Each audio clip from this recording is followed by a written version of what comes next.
मैदान कैमरे के बीचों बीच रगड़ रहे थे और लगभग 50 कैमरों की निगरानी में हो रहे इस मैच में कंगारुओं की यह चोरी और उनकी यह धोखाधड़ी जब कैमरे में कैद हुई तो साउथ अफ्रीका के क्रिकेट ब्रॉडकास्टर्स ने मैच के दौरान ही कंगारुओं की इस चोरी को बड़ी स्क्रीन पर दिखाना शुरू कर दिया। दरअसल मैदान पर एक ऐसा खेल खेला जा रहा था जो खेल की भावना से विश्वासघात था और इस घटना के बाद कप्तान स्टीव स्मिथ और उप कप्तान डेविड वार्नर ने स्वीकार किया कि यह सब कुछ एक पूर्व नियोजित साजिश थी जो उनकी देखरेख में हो रही थी। As captain of the Australian cricket team, I take full responsibility. I take full responsibility for my part in what happened, and I am deeply sorry for the consequences. Oh man's pain.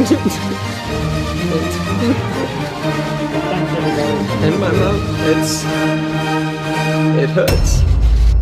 और जब यह सच्चाई पूरी दुनिया के सामने आई तो पूरा विश्व क्रिकेट सन्न रह गया। सबके जेहन में अब सिर्फ एक ही सवाल था कि टेक्नोलॉजी से लैस आज के इस दौर में और 50-50 कैमरों की निगरानी में जब कंगारुओं की यह चोरी जारी है तो पुराने दिनों में जब टेक्नोलॉजी का अभाव हुआ करता था और सिर्फ 2-4 कैमरों की नजर में ही मैच हुआ करते थे, तब इन कंगारुओं ने अपने चीटिंग की टेक्नोलॉजी से न जाने कितने मैचों के परिणाम प्रभावित किए होंगे। और जब आलोचनाओं का तूफान बेकाबू हुआ तो क्रिकेट ऑस्ट्रेलिया ने स्टीव स्मिथ और डेविड वार्नर को 1-1 साल के लिए प्रतिबंधित कर दिया। इस घटना ने संपूर्ण विश्व क्रिकेट को हिलाकर रख दिया था और इतिहास इस घटना को बड़ी शर्मिंदगी के साथ सैंड पेपर गेट स्कैंडल के नाम से जानता है।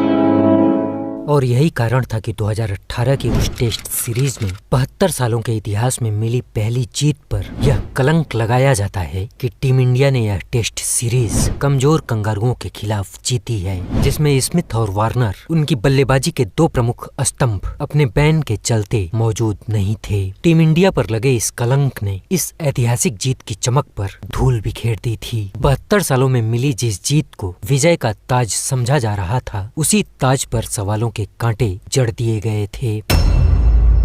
विश्व क्रिकेट के कई ऐसे देश थे जिनकी आंखों में भारत की यह सफलता कांटे की तरह चुभ रही थी। अब संपूर्ण भारत विरोधी मानसिकता वालों को इंतजार था भारत की एक ऐसी हार का जहां भारत किसी विदेशी जमीन पर ठोकर खाए और इन भारत विरोधी मानसिकता वालों के मन के भीतर दबा हुआ संदेह सच में तब्दील हो जाए और ये भारत को शर्मिंदा कर सकें। दूसरी तरफ टीम इंडिया भी इंतजार कर रही थी एक ऐसे मौके का जहां वो फिर से अपनी प्रतिष्ठा, अपनी पहचान और अपने गर्व को साबित कर सकें। और टीम इंडिया को यह मौका मिलता है साल 2020 दिसंबर में। और कुदरत का करिश्मा देखिए,